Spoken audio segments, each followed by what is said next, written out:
Morning, everyone, and welcome back to Soul Standing. My name is Beth. This is Alayna. And this is Alayna. And we are here to do another picture book chat with Alayna.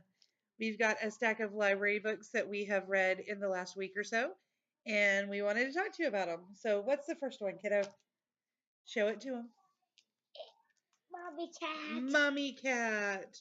All right, this book is by Marcus Ewart and illustrated by Lisa Brown. And this is all about a cat who was the beloved pet of Hatshepsut, and he wakes up once every Yeah. thousand years. Let's see. It's kind of a rhythmic, poetic book about this cat who wakes up one cold night each century and he checks to see if Hatshepsut has also awakened. Um, And so it talks about how he misses her and the pictures on the wall that talk about their life and that they got wrapped up, etc. And how sad he is because she hasn't woken up to play with him yet. But it's opening. But it's opening right there. So the very last page is this one. It's just a very sweet, very loving book. And then at the end, it has 3 or 4 pages worth of kind of a history on mummies and how the ancient Egyptians looked at cats, some of the hieroglyphs, etc.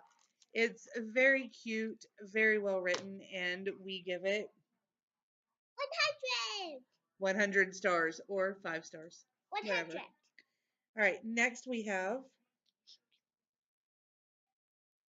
what is it? I don't know its name. Whale or Fish. whale or fish. And this just tells kids some facts and differences between whales and fish. I checked them by band-aid. And she has a band-aid on her finger, yes. Because they made it ouchie. Yes, she got an ouchie. So it has pictures of fish and talks about them a little bit. And then pictures of whales, flukes or fins, etc. This book, hey, we're not to that one yet. This book gets about a 3 star probably. No, a 100 star. Oh, she loves all the books. This is interesting. It has cute facts, but um, like most of the nonfiction books for kids, it ends kind of abruptly. And Mom, Oh, and Boo Kitty is here, yes, but she's not in the video. No. What? That she doesn't have a color on it. Oh, her collar fell off yesterday. Yeah, Next book. of me. It's all right. Agatha's Featherbed by Carmen Agradidi.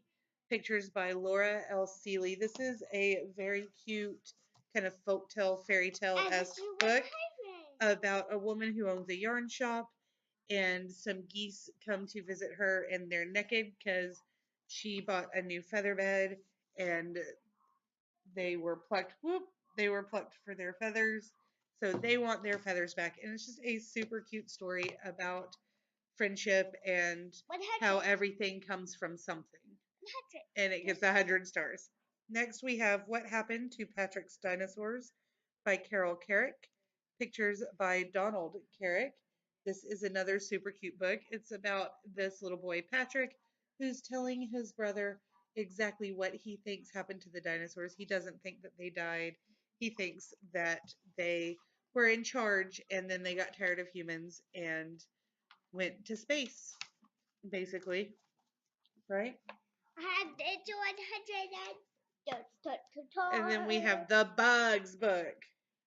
This book is so gross.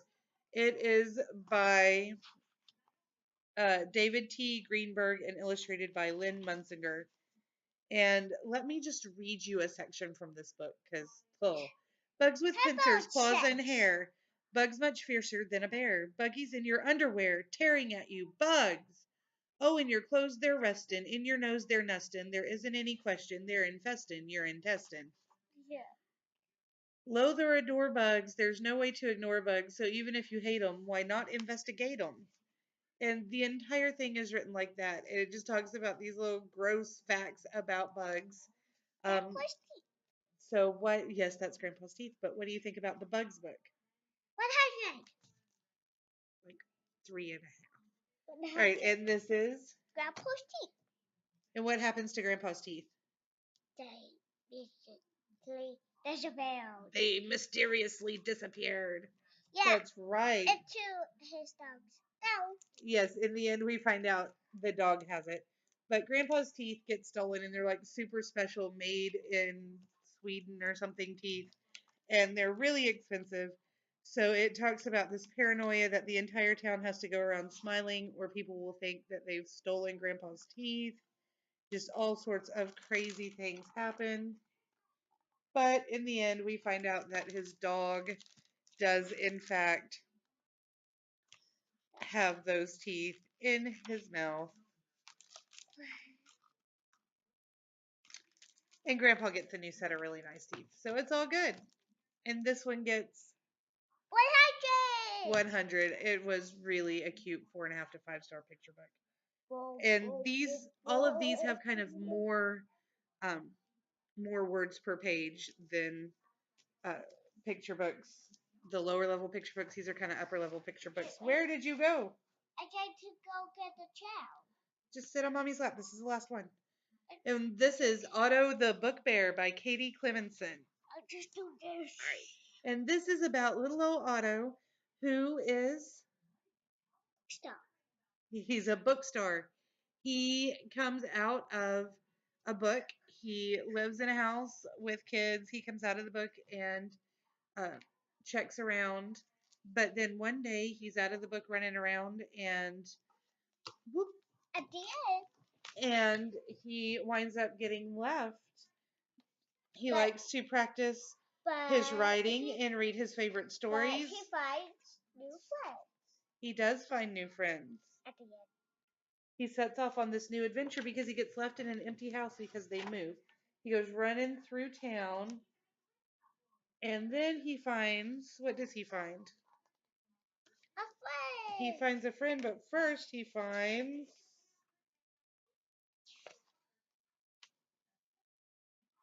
a library. a library. And in that library he finds Books. and in those books he finds new friends. There's another book bear named Ernest, and then there are all these other little book creatures that come out, and he can still practice his writing and read his favorite stories and try out all kinds of exciting new things. And the best part is He gets a now Otto had lots of readers. It is the most adorable little book. I'm so glad that Alayna picked this out. Bless you.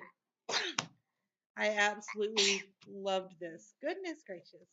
And how did you feel about it? 100. 100. All the books get 100s. All right, those are just a few of the books we've been reading lately. We would love to hear about what you've been reading lately. If you've read any of these, or if you intend to pick any of these up for the little ones in your life or just for yourself. Until next time, See you. see you later. And we hope that you read something good. Bye. And I do.